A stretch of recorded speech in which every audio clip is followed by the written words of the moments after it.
Thank you for your patience in still enduring yet another presentation. I will try to make it as less painful as possible. Basically, Karine gave my definition of power yesterday. David gave my typology of network power today, so I think I can keep it very briefly and finish off the matter. Let me just give you a couple of warnings, which are, I think, for me, they are important in terms of the communication and our work. For me, theory is special. I have a very instrumental view of theory. Theory is useful to produce knowledge through research, different kinds of research, but through research. It's not a goal in itself. I'm not saying this is something that has to be for everybody. That's, for me, how I use it. And therefore, any time that some theory doesn't necessarily fulfill its heuristic role, I just throw it through the window and forget about it. And actually, I advise my students to do the same, including certainly my own theory. So what I'm going to present is simply not the definitive theory about power or network power, but the theory that I have used at the end of my research on power in the network society, and that at least in what I have investigated in the book that was just published was useful for me and is up to the readers, commentators, colleagues to see if that really makes sense in relationship to the empirical evidence I gather. So let's be very clear about that I'm not trying to have a normative framework here, but simply communicating in a formal way what has been my experience of theorizing on power in the network society. Second thing, for me, theory is also specific to context. It's never, in my opinion, a general theory of everything and the entire human experience. For me, theory is specific to context, and the theory I have developed is specific to the type of social structure which I propose that it's characteristic of the key process in our world, which I call the global network society. And therefore, it's difficult to really evaluate too much of it without referring to the entire analysis of the network society. But since I'm not going to summarize the 3 volumes in 5 minutes, this is in the background, and we can engage in the discussion if you are interested. So this being said, let me try to summarize briefly some of the elements for your consideration.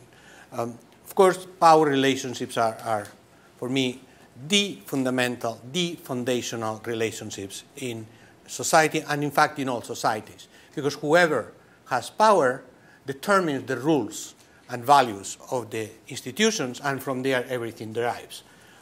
Fortunately, power is always countered by counterpower. Wherever there is domination, there is resistance to domination. This is the only, I would say, general law of humankind. There's never one-sided power. It's always power and counterpower, and that's what makes it interesting.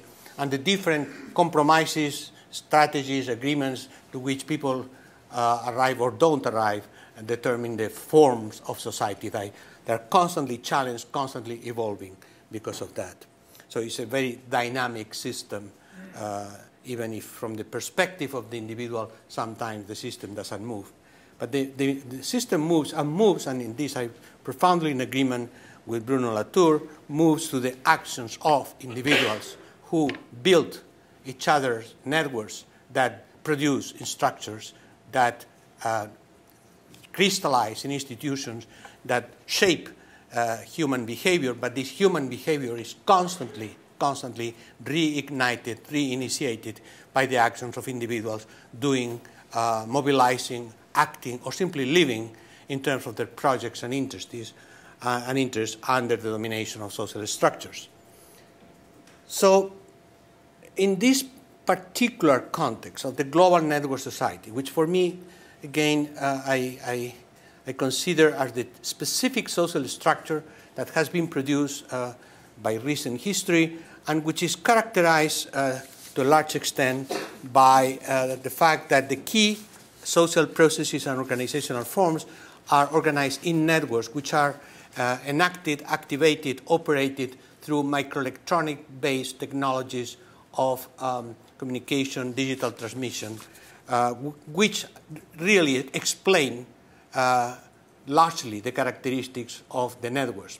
The same way we could not talk about the industrial society without referring to the forms of production and distribution of energy that were specific to the industrial society, we cannot refer to the network society without referring to the technological paradigm, socio-technological paradigm on which the society is based.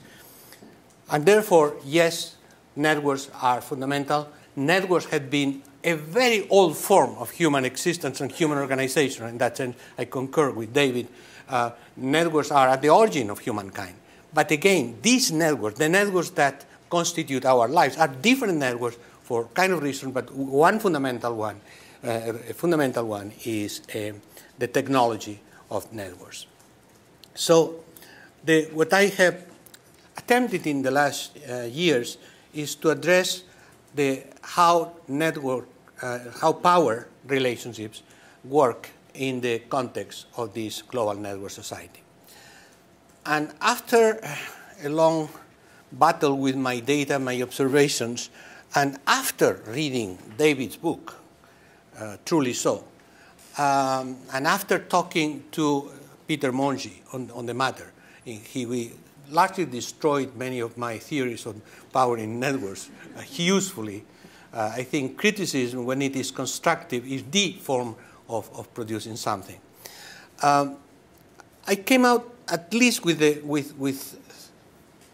the notion that I have to differentiate different forms of power, always exercised through networks, and then go more specifically into trying to see which were the fundamental aspects in each form of power in relationship to the operation of power in the networks that organize our lives. That's why I came to this typology that David referred very quickly, and I will go slightly more slowly into the matter so that I do not simply repeat what he said. I differentiate between networking power, network power, and network-making power. Networking power refers simply to the power of the actors and organizations, including in the networks that constitute the core of the global network society, over human collectives or individuals who are not included in these global networks. These are quite fundamental in terms of distinctions in terms of policy, for instance. Like the global network economy is based precisely in integrating people who have value, territories who have value, and excluding people, territories, etc., that have no value as either producers or consumers or anything. The entire global economy is organized around this segmented variable geometry of the economy. So this is very concrete in terms of people's lives. And of course, in terms of science and technology and information, at this point, about 200, 300 universities, depending on how you count, produce 85% of the knowledge index in the Social Science Citation Index and this ISI index. So in every aspect, there is a tremendous disparity between what is included and what is excluded, and that is a major form of power. If we say academic power, that is the power of individuals and institutions included in this network over the other. Once the networks are created on this exclusionary logic that Tonya and Wilson explained to us yesterday, then the critical thing is to keep this exclusion in terms of the interest of those who are in the network, to keep out those who are not in the network and so maintain this power. And this is the network gatekeeping theory that Karine Barzilai-Nahon has so well spelled out, although in her presentation here yesterday, she showed also the fuzzy boundaries of this gatekeeping. But still, the fundamental notion is through gatekeeping that those who are in the networks is a club that keeps power over those who are not in the network simply because they are not. And so that's one fundamental form of power. But I would say it's not the only one. The second one that I can see is for those who are in the network power, that I define exactly in the same terms that David did in his book, Analyzing Globalization, which is because any social action and any network action requires social coordination, coordination requires standards, and so the standards that enable global coordination in his terms display network power. So the network power is the power of the standards, or in my terminology, protocols of communication, that determines the rules to be accepted once in the network.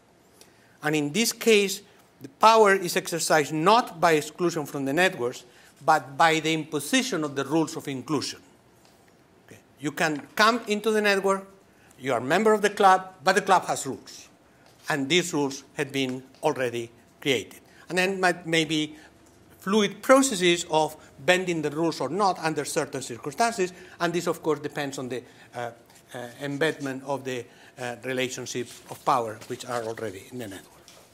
A third form is what I call network power, which to some extent it's at the same time the simplest way of understanding power, but probably the most complicated.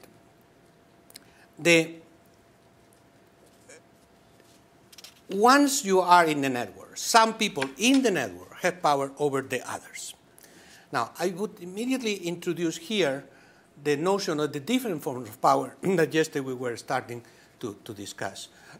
You go throughout the history of theory, there, in fact, it can be simplified to two basic forms of power, which of course coexist in all societies. Coercive power, the power of ultimately of the monopoly of violence, being legitimate or not, as we were saying yesterday, ultimately is a guy with a gun. And then what I personally think is extremely important, persuasion power, the power to construct the meaning of action in the minds of the people. To some extent, to simplify, Weber and Gramsci, or Weber and Foucault, which is more or less. So two forms of power, which always combine in different proportions.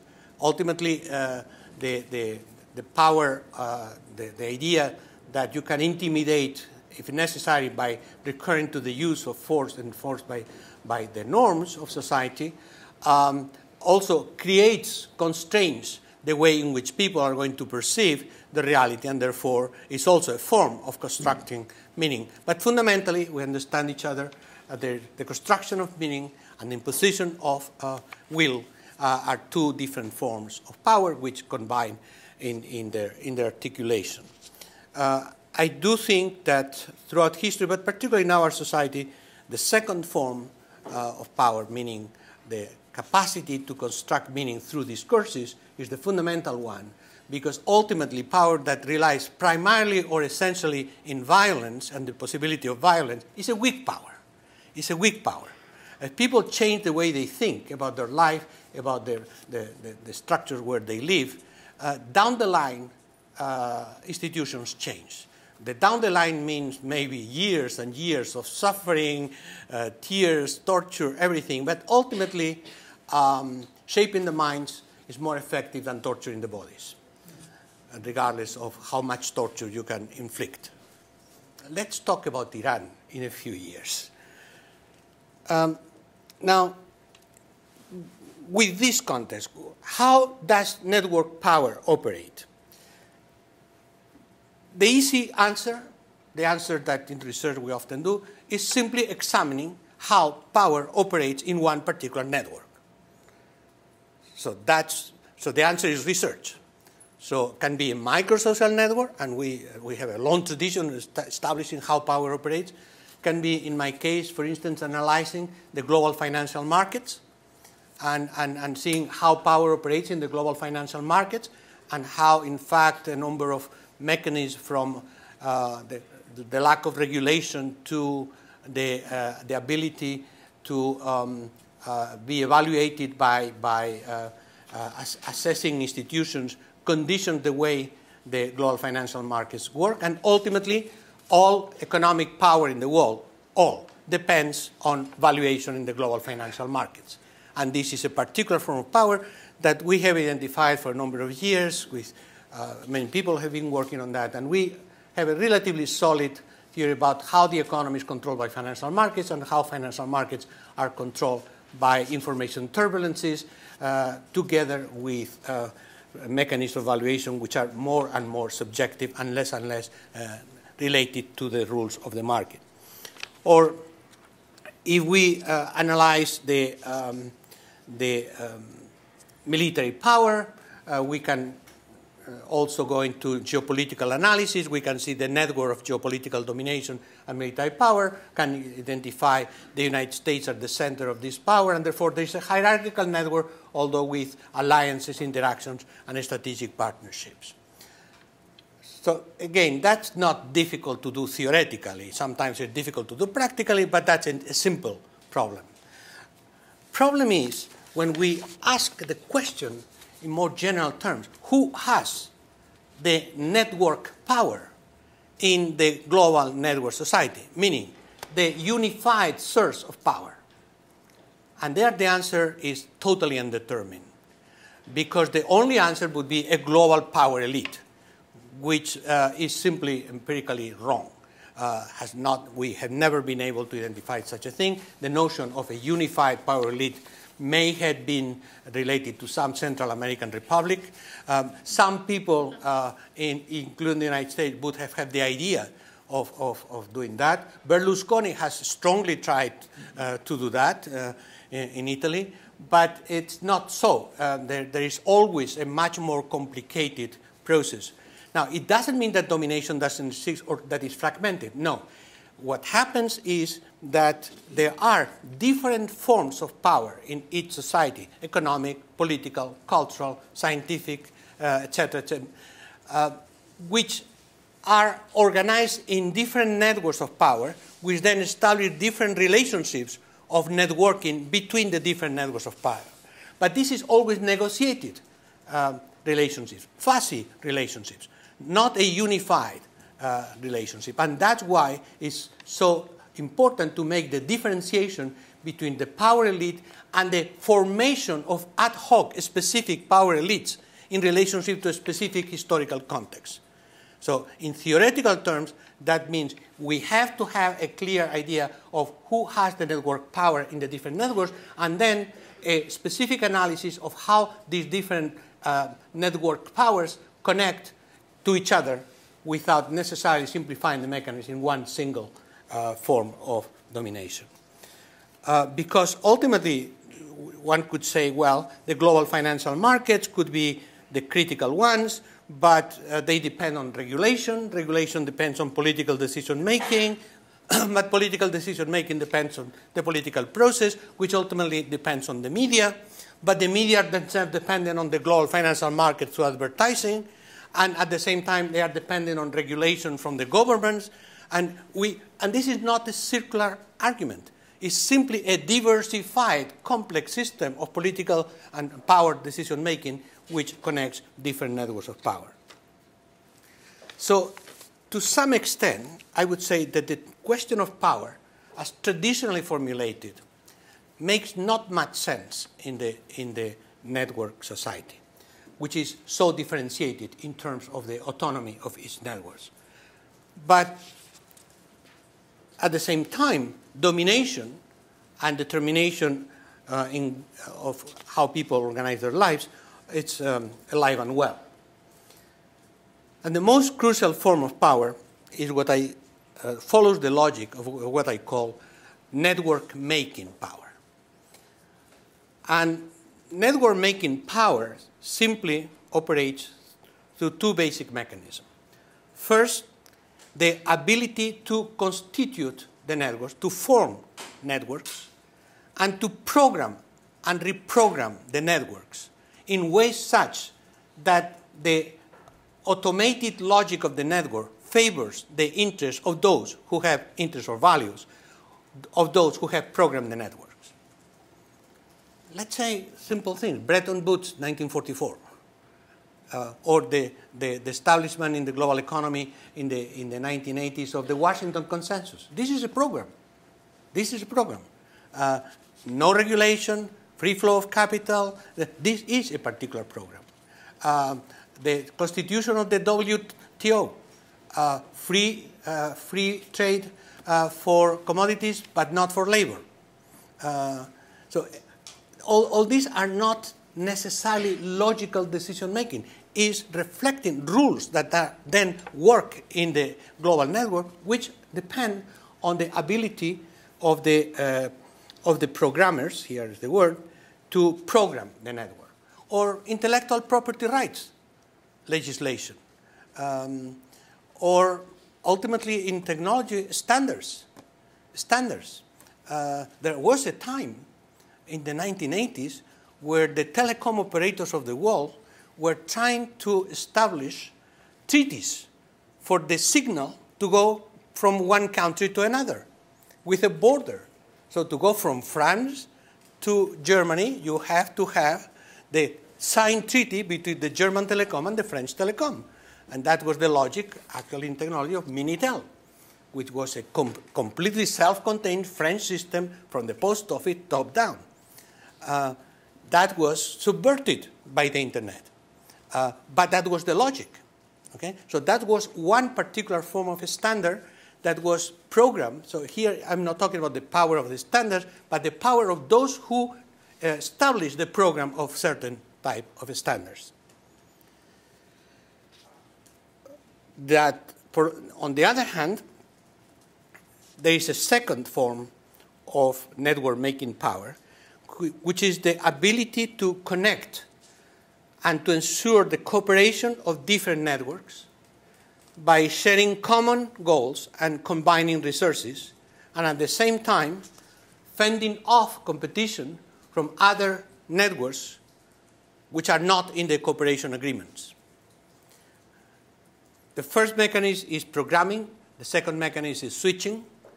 And so we do have holders of power. This is not an abstract notion of power that dissolves in the network society. The programmers have network-making power, and the switcher has network-making power. Who are the programmers and the switchers? Well, they are people. They are individuals. They are not abstract things. The capitalist class is an abstract thing. I have never met in the street a capitalist class. But I know a lot of capitalists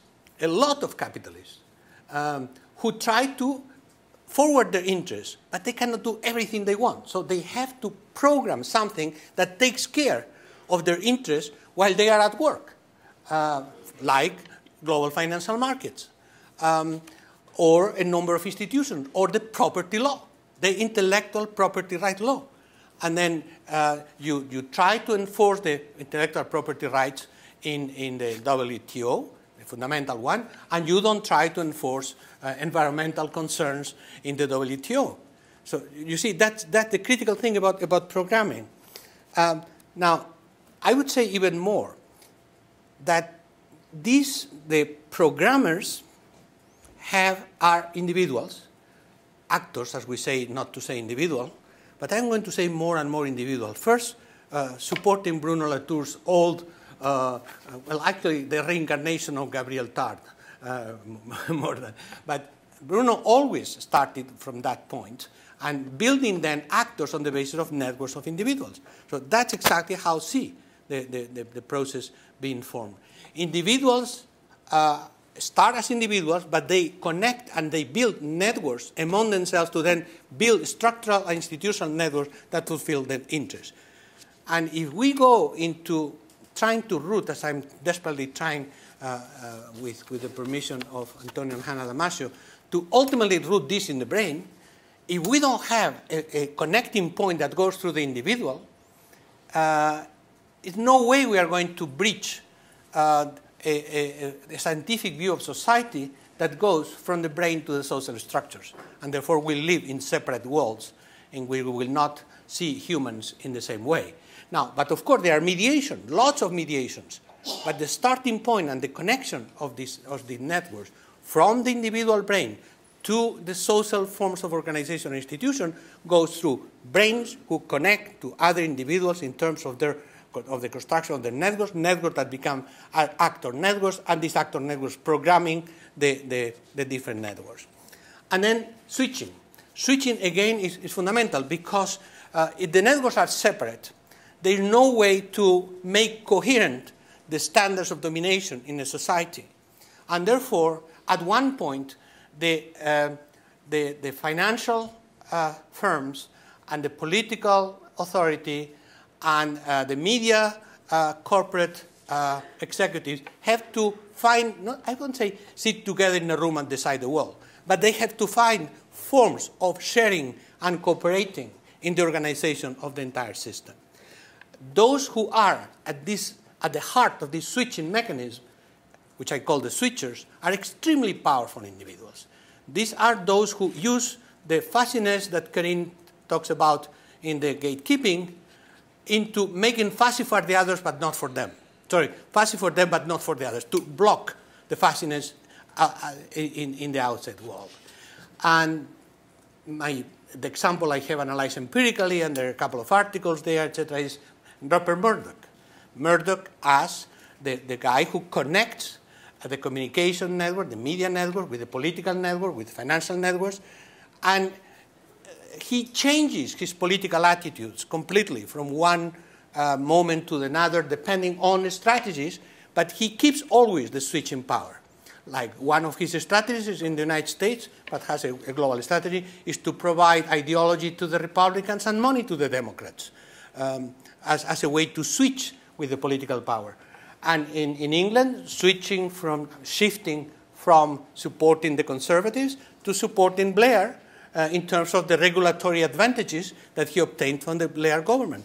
But again, and all these different forms of connection are linked, yes, to his corporation, News Corp. But News Corp is actually still family controlled and is still personally controlled by Murdoch. Same thing in terms of switching between different networks, such as the academic scientific network and the military network. The switchers, I mean, MIT would not exist without the connection to the military network, and other universities as well, but MIT is the clearest case. And this is okay, it's no ideological critique here, it's simply saying you need a switch which in that particular case is both a combination of the university initiatives and the Defense Department initiatives. You need this switching between the two networks in order to ensure the domination of MIT in the technology scientific network, one of the leading institutions in the world, thanks to the huge amounts of funds received from the Defense Department, and at the same time, MIT and other institutions providing the US with the most important source of military power, which is superior technology, and constantly renewed superior technology. So this kind of switching is what is necessary. Now, does it mean that all the programming and switching mechanisms are ad hoc and we cannot develop an overall theoretical interpretation? Not really. Yes and no. If we go into the details of the programming and the switching, everything is specific to the network and to the context. But what I have found in my investigation is that there is something common. In all cases, the programs are built what I call ideational materials, on images, on cultural materials, on ideas, on projects. In other words, there is a common cultural glue in the deepest sense of culture. In order to be able to relate to each other, there is something that comes from the wall of ideas that then shapes the forms under which networks are programmed and constructed. Discourses in the Foucaultian sense. And therefore, because ultimately ideas materialize in the brains of social actors, ultimately. Otherwise, ideas per se don't exist. Ideas are rooted in the brains of social actors. And therefore, the key network-making process consists in connecting human networks via communication networks. And that's why I think the fundamental, at least in our society, I don't know in others, in our society meaning the global network society, the fundamental form of constructing network-making power is related to the communication realm and to communication networks. Because every brain is individual, but what is common to all of us is that we receive the materials with which we construct meaning on the basis of our socialized communication environment. And therefore, the different forms of shaping and control of communication networks has an advantage, has an edge on the ways in which we receive information, we process information, we imagine ideas, etc., etc. That's one of the oldest things in media research, is that the most important thing in terms of what the media do or don't, in terms of people's ability to construct their lives, is not what the media say, it's what the media don't say. It's a dichotomic thing. You are in, you are out. That's another gatekeeping. And that's why the media had been doing gatekeeping for a long time. What was not published for a long time in the New York Times didn't exist, or in the three major American networks, or in the BBC. So the gatekeeping function of the media has been fundamental. And that's why now it's being shaken.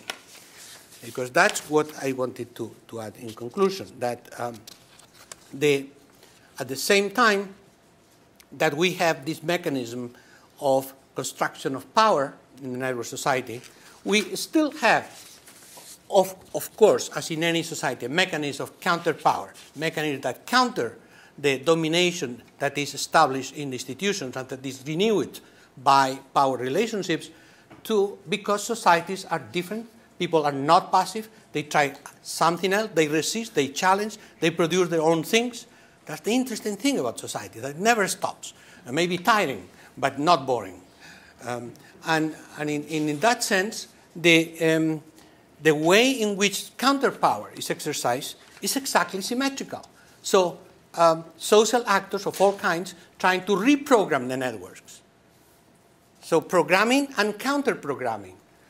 Like, all right, in the global financial markets, the only consideration is profit-making. Okay, let's include and let's debate that instead of just profit-making, in the valuation of the stocks of companies, their ecological or environmental responsibility should be included, as a number of social movements have been trying and actually succeeded. Or, if they don't do it directly into the global financial markets, in the way the companies are perceived, like boycotting Nike for the use of child labor, until actually Nike stopped the practice and many other companies. So in the program of the multinational companies, a number of new criteria had been introduced from the civil society and from social actors, changing the program of profit-making as the only program of the company. To the point that then companies have started to use their social responsibility as a second derivative to increase their profit. But you understand, it's to increase their profit by increasing market shares. But at the same time, the mechanism of formation of profit valuation becomes different. Or, in more fundamental ways, the fundamentalists. If the program that you introduce in leading human action is not the power of money, but the power of God, and if you introduce in the logic of societies and in the minds of the people that the values of God are more important than the values of stocks, this completely changes the program under which societies are created. And we may, of course, disagree, challenge, be furious against it, but it's a different program. That not only in the usual suspects in the Islamic countries, but I finish in a minute.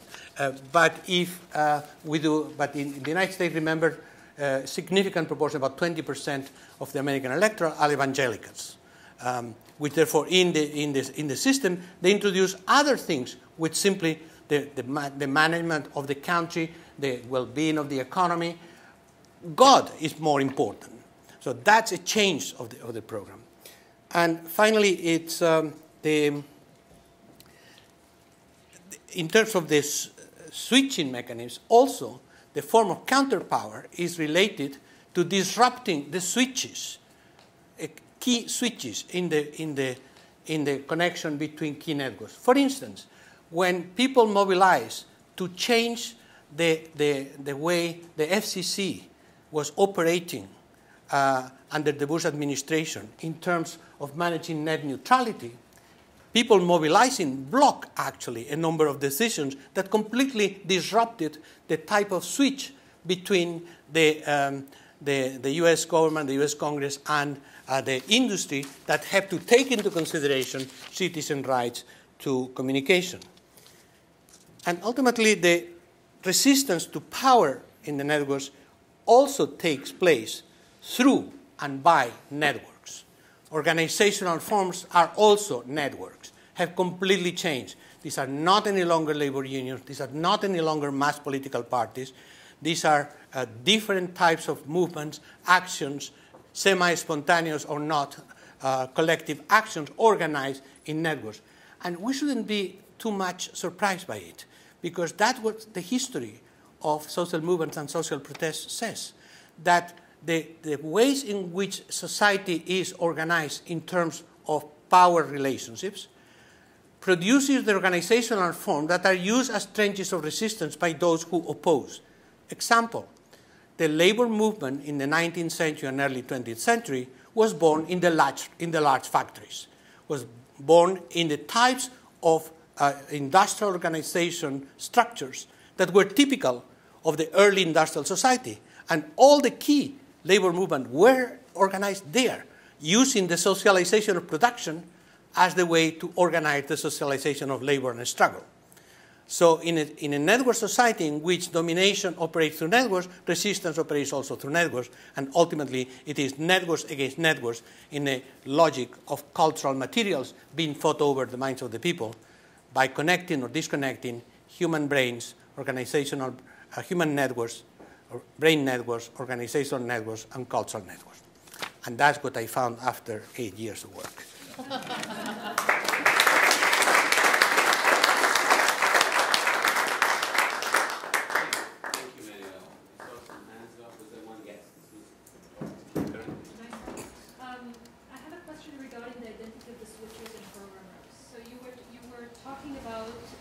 Of them being individuals.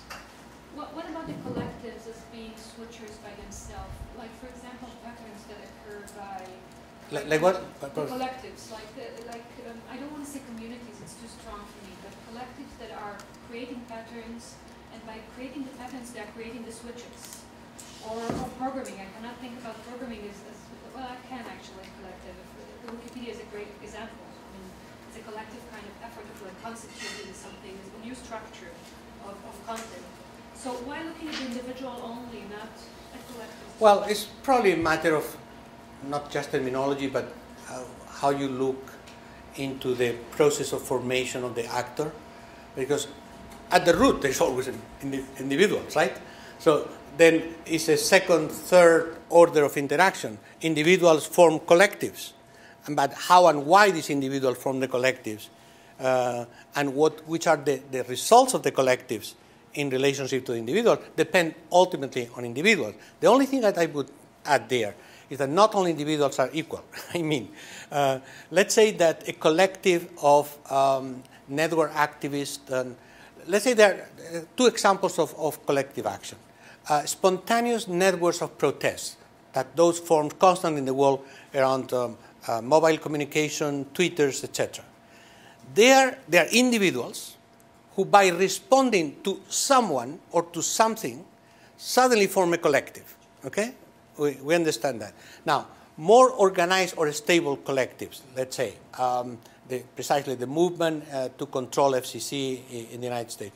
Well, some individuals start. and then they form a loose structure, very loose structure, and other individuals join because they follow or they believe or they continue that trend of action. However, who joins and why they join may change the collective. So it's never going to be a top-down authority. It's going to be a constant fuzzy relationship between the first movers and the others. And one of the things that we have not studied well in social movements, by the way, is how and who were in the social movement before the social movement grow up. You know, who are the initiators? Who are the movers? So the initiators of the network that becomes a collective, that becomes a collective action, are very important, and they cannot simply be dissolved as parts of a movement. You see, their characteristics are important, and a good social history of social movements has to see who did that and why, under which conditions. I don't have the power. Manuel, I really enjoyed the clarity of these distinctions and the way you interrelate the four types of power. It seems to me, though, that the third type, the network power, is maybe less typical of the global network society than the others. This diversified system of competing powers. If I think of the Italian Renaissance, you had the financial network of the Medici, you had the media network of the Vatican dominating the ideology of the time. You had the King of France using Swiss mercenaries invading Milan. All these were competing powers. So what does this third type of power, in what way is it really typical of our global network society? That was not clear to me. You are right, but it's not typical. Because one thing I'm saying is not the reverse of the other.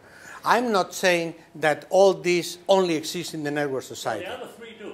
The other three, I think. The other three are more dependent on technology, but I wouldn't even mind about if they exist or not. What I say, in the society I observe, these four forms of network power exist.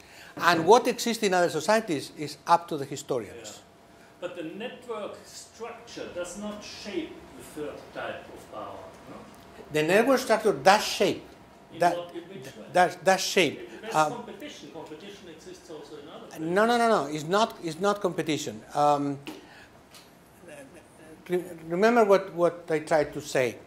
And the network power, which is what people, the first reaction of people when say network power, okay, but within the network. Everybody agrees, network outside the network is easy.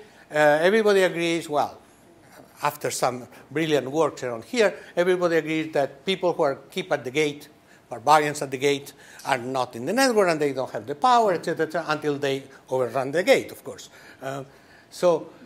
But then people say, well, but who are those within the network? How we know who are in power? And that where my response is totally relativistic in saying depends on the network. Depends on the network. And the only thing I'm trying to say, and these networks may or may not connect, and the important thing is the programs, and that's the fourth type. But now, by saying depends on the network, depends on the goals of a particular network, on the components, and on the technology of the network. So the technology there is important. Oh, I see. So there's no generic definition of network power. But there is But it exists. There is a form of power. It's always that. My basic answer is always specific. I think I know. Yeah. I want to disagree with you more. Good. And networks of power, but neither word power, not networks, are really enlightening. So maybe we could drop both words. Power, because that's my first question is power. I don't see what is not power. So I mean, what is lost if we take power out? And network, I begin to be tired by use the word, because in fact what you mean is if I understood, is electronically mediated social action. Right? I mean, this is when there is electronic mediation, some sort of socio-technical electronic, then that's what is really new and original, right? But I have this difficulty is that it seems to me that a large part of the expansion of the word network in social theory, remember, I mean, 15 years ago, network was used to study the mafia. It was study of a weak link in the granular way. I mean, so it was, or Williamson, it was very marginal. So now it's hegemony.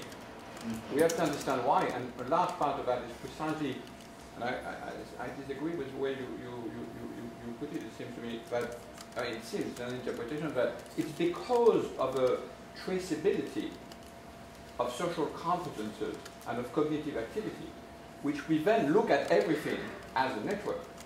So it's not, you see what I mean, the social, it's not that we study specific, or then let's call them electronically mediated. But if we look at the medicines now, we use the example of Plato as a network, it's precisely because something has happened in the way we interpret every single phenomenon now, which we before would have been understood in terms of territory, in terms of society, in terms of macro, in the traditional sense of the word. You see what I mean? So it seems that there is something. What has happened is the microelectronic revolution in communication and information technologies. Exactly that's what has happened. And that's why the networks are different now. However, it doesn't mean that everything has to be mediated through the computer.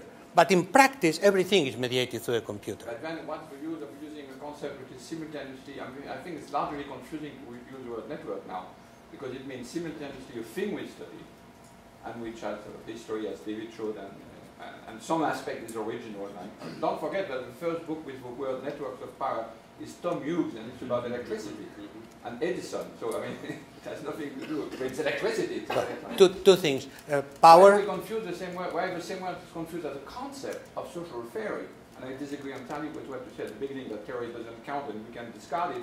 If we are not able to have very clear and solid theory, then it means we do nothing scientifically in the social sciences. I mean, you can't just discard it and say, well, I use this word and that word. I mean, we have to be precise on that. We use simultaneously a word to describe a thing in the word and a concept.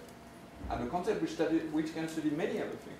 So I want to disagree with you more. Sure, I disagree completely with you. But not with the actor network theory as I read, but what you just said. That's maybe Tart is having a bad effect on you.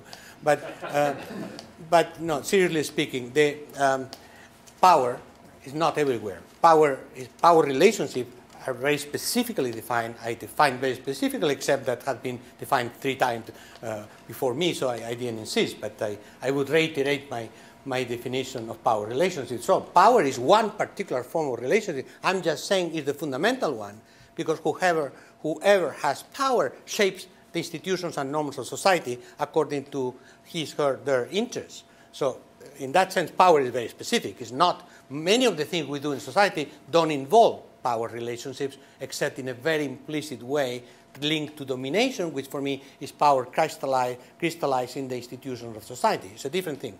Power is relational, domination is institutional, which is always unstable because of the relational thing. So the issue is not that power is in everything. The issue is about how power in the network. Well, then we go back to the notion that power in, if we live in a network society, that's what I said, sorry, that's the context in which I place this, and I will not go through why it is a network society in which the core activities in the economy, in culture, in politics, in military terms, everything is organized. The core activities, not everything, the activities that shape and condition the rest are organized in networks. Networks which are specific to our form of socio-technical organization because they are and they have grown out of the information communication technology revolution, very much like the industrial society grew out of new forms of production and distribution of energy. Okay? Now, networks in other societies, of course, existed, but they are not the same networks. Because if you have, and in any case, they are not the network that constitute our society. It's a very different form to have the Venetian-based capitalist class, merchant class, organizing networks in the Mediterranean than the global financial market today. It's not only a quantitative difference, it's a qualitative difference because of the volume, size, and speed of the transaction. And in that sense, my observation, not simply a theory. I don't do theories. Remember, I don't do theories. I try to make sense of what my observation is. And in my observation, the way power is organized in networks is today entirely dependent of the technology of the networks. And that's why I don't do networks in general or history of networks, and I don't say there are networks here and not networks there.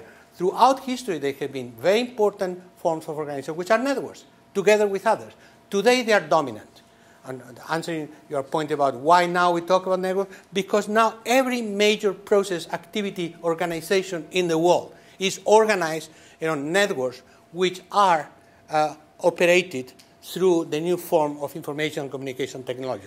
That's exactly why now we talk networks, and throughout history we have talked networks sometimes, bureaucracy other times, hierarchies, and now we talk fundamentally networks for the reason that through the technology, networks have become pervasive, interactive, interconnected. At least that to make explicit the terms of our disagreement. So I was thinking that we have, can I see a quick show of hands, how many hands normally people have? Okay, 3 or 4. Should we try to take the questions and then you give a collective response? If we try to, you want to do one-on-one? No. Okay, Jan, go ahead. No, it's okay. You can make collectives. You can decide. So the underlying theme we've heard throughout the conference, and we heard again today, is that those that are excluded from the network are less powerful. Mm-hmm. And I would argue that that's not always true, and that in fact a network, and by implication the members of the network, can have more or less power based on who it is that's excluded from the network. So sometimes the excluded members are in fact the more powerful actors. The network forms because the less powerful actors try to develop some kind of a counterpower to try to compensate for that. We see that, for example, in small business networks. We've seen it in, again, another study that I did in police organizations where they built a network to share data about drug trafficking among, several dozen cities. But there was one large city that refused to participate, and it was one that had all the data. It was the one that held almost all the data. And so it really was much more powerful being excluded from the network than the network was itself. And I wonder how we can build that kind of picture or viewpoint into the theory, which also says that the excluded can also be much less powerful. That's absolutely a very relevant point. Look, the way I see it is that networks are dominant vis-a-vis those who are not in the network in relationship to the programs of that particular network. Okay? So you can have people excluded from that network, but building on creating another network on other types of values and goals. For instance, you can have the network of people who are protected in terms of law and order by the police, etc. And then you can have the criminal network that has a different goal and that ultimately can overrun this first network. But the point is that the hypothesis is that without forming networks with the power to impose their goals to other networks which are in conflict or in competition, then you are powerless vis-a-vis the network. But you are powerful in your network, and then we go into a second-order analysis, which is competition and confrontation between different networks, sometimes with shared goals, and then they can negotiate. So they compete in relationship to the same goal, like market share in terms of television networks and internet company networks, or they can confront each other, like in the case of law and order. But so you're absolutely right. The power vis-a-vis the excluded from one network depends on the goals of the network and on the relative importance of the network vis-a-vis the function of society. Absolutely. Yes, go ahead. So this is great, and I'll just jump to the question. Programmers and switchers. Do you want to distinguish between kinds of programmers and kinds of switchers in relation to those that use domination to back up their programming or reprogramming networks and their ability to switch networks? So consider Murdoch, right? He's a programmer of his media networks because he's in employment contracts. He tells people what to cover on his channels. And he's a switcher because of that same reason, that people in the political class want access to him because he has that domination-based power over his network making, right? But other people, suppose someone just has a good idea, and people crystal, you're at the center of a research network, not because you're, and you in some ways program an academic agenda through persuasive forms of communication, not because you have any access to forms of domination over it. So is there a distinction there? Is there sort of kinds of programmers and kinds of switchers that you, and what about which are parasitic on other forms of domination and which are internal to the network's emergent characteristics? Absolutely, and programmers can be at the same time switchers or not. I prefer conceptually to differentiate them, even if one actor plays both roles. But he has a domination-based power that he's capitalizing on in order to play this role in the network. Other people don't have that in their network, at the center of networks. So. Look, after all, the question is theoretic, in principle abstract, but it's not so abstract. Networks operate very efficiently, including and excluding. They are almost automated, self-regulating mechanism. Once they have a clear goal, a program and a set of operating procedures. Right? Not perfectly, but the market is a network, right? The market is a network and can have different goals and different operating procedures depending on the regulation by the political network. Okay? So ultimately, programmers are those who, individuals connected in networks, linked to the institutional history, can program the goals and operating procedures of one particular network. And then switchers are those who establish the negotiation, the coordination between different networks, excluding other networks from the negotiation and building something. If Murdoch is able to connect with the political system in Britain and integrate Blair, that means that The Guardian is going to be left out, right? That the BBC is going to start having problems and even real problems. So that's one particular way of switching. Now, I use Murdoch because it's very clear, but there are many more and more interesting elements of negotiation. And, well, first, I'm not so sure that me or Peter or Nosh, we don't have forms of domination. Tell our students about it. But one of the networks that has been less explored for obvious reasons, you will tell me the obvious reason, is the connection between the academic scientific networks and the business networks, which really create agendas, which program the universities. The universities suddenly start researching about networks, for instance. Why? Because the corporations are extremely interested about networks. Intellectual property rights. Every time I talk to one of these tycoons, they want to know what people do in Facebook, right, Jonathan? How people behave in the internet, what happened here, what happened there. And it's only when some people remind them, okay, but we want a free internet, a free everything. If they're an internet company, they are for the free internet, no problem, just to attract traffic. If they're a media corporation, then start having problems, and they only want to talk about intellectual property rights. So, the switching of the networks and who does the switching and who is the dominant switcher there has tremendous consequences in the practical life of all these networks. So what I pretend, frankly, is that the kind of questions I have been trying to investigate are very down to earth in terms of the practice of power in different dimensions of society. But the critical point is really what Janet said before. Which networks? I mean, exclusion is not the people in the internet and the people outside the internet. That's a clear exclusion. But if we talk about networks in general, which programs exclude really from important functions other networks, or which programs, in fact, create a counter network that ultimately can organize a competition in more effective terms. One question back there. Did we have a question? Go ahead. Something different. Instead of your scholarly analysis, an opinion I wanted of yours on the recent Supreme Court ruling that made corporations essentially as powered as individuals from free speech and a number of other implications that will flow through. Because you said it's individuals, but now it may be more so non-individuals to go to your, cooperatives or collectives, or some other phrase. And then this has strong implications, I feel, for rules of the game. Well, you are right. Empirically, you are right. I just would say that ultimately corporations are run by individuals, right?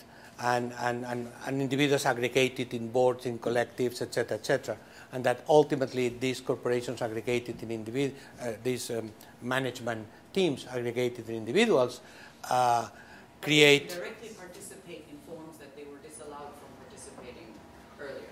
Well, yes and no. You are right. Technically, you are right. But bundle donations. I mean, they have never stopped participating through lobbying, bundle donations, every mechanism. What I would say, to some extent, this ruling is kind of one of the networks, which is the judicial network, being taken over by the political network, which is not necessarily the current administration, but the political ideas planted in the brains of the Supreme Court judges who were there, and that at one particular point, seeing the political network losing certain type of control, they try to reinstate another type of control at the level of the judicial by opening up the gate, that is, unkeeping the gate for the connection between corporations and the political process. So substituting for that process. So, but if you want to say that it's not individual actors all the time, you're right. I'm trying to keep some connection to the individual actor, because otherwise I cannot connect to the Damascus brains. And so because then to jump from the individual brain to the collective brain, things become much more complicated. It's complicated enough like this, and they're going to solve the problem, not me. But that's why my effort of still trying to keep some level of continuity and not discontinuity here. Here is the human being, and here is the society, which in that sense maybe is one of the things that you and I agree, one of the few, that the opposition between individual and society has been hunting social scientists all our life. Even we created psychology instead of saying, the clinical study of the brain and personality, to actually create an intermediate category when the social structure had to be individualized at one point. But I hope that one day we will get rid of psychology and we just have neuroscience and social science directly. Okay, so we get the last question. Well, it's not a question. I mean, I don't want it to be last word, but it's a comment, and it's trying to continue. I think that the point that Bruno made, there's just no question that power is a sadly understudied phenomenon in the contemporary social sciences.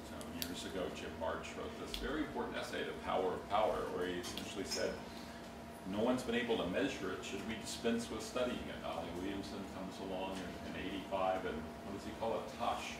It's just stuff we don't look at, because if it exists, it's obviously inefficient. You pick up APSR and you couldn't find an article on power for a decade. So which is pretty telling. And yet at the same time, I'm struck.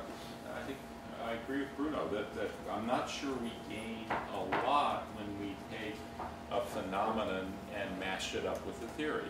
And so I would almost be just as happy hearing the talk today called The Technology of Power, as opposed to networks of power. I think many people who got into studying networks did that because they wanted to be closer to action. They wanted to somehow capture flow. They made a relational turn in some sense that was a kind of vision of social theory. And I could imagine your programmers and switchers idea is just as useful for ancient Mesopotamia, for Renaissance Florence, for contemporary Los Angeles. Those concepts are super valuable, it seems to me. But I don't see what I should take on board of thinking of modern technology-mediated relationships as a network of power. It seems like a form of power. And I might just stop there as a comment. I don't know if you may they say, I disagree, that's fine. No, sure. No, well, I do think that technology is transformative, and that if you go empirically into the analysis, and it's transformative for one fundamental reason, which is, in fact, this is a network theory of power. It's not network powers. It's network theory of power, in which the heart, ultimately, what is common is that they go through communication networks. And what is fundamental for me is that because ultimately the most important form of power is the construction of meaning in our minds through discourses, we have entered only recently in a world of constantly immersive, interactive, multi-textual communication system. And that's new. That's historically new. And because discourses shape minds, and discourses are based on the communication environment. If the communication environment changes because of the technology of communication fundamentally changes, then it's a new form of power that we have to investigate. That's at least my approach. So it's about communication, not about network.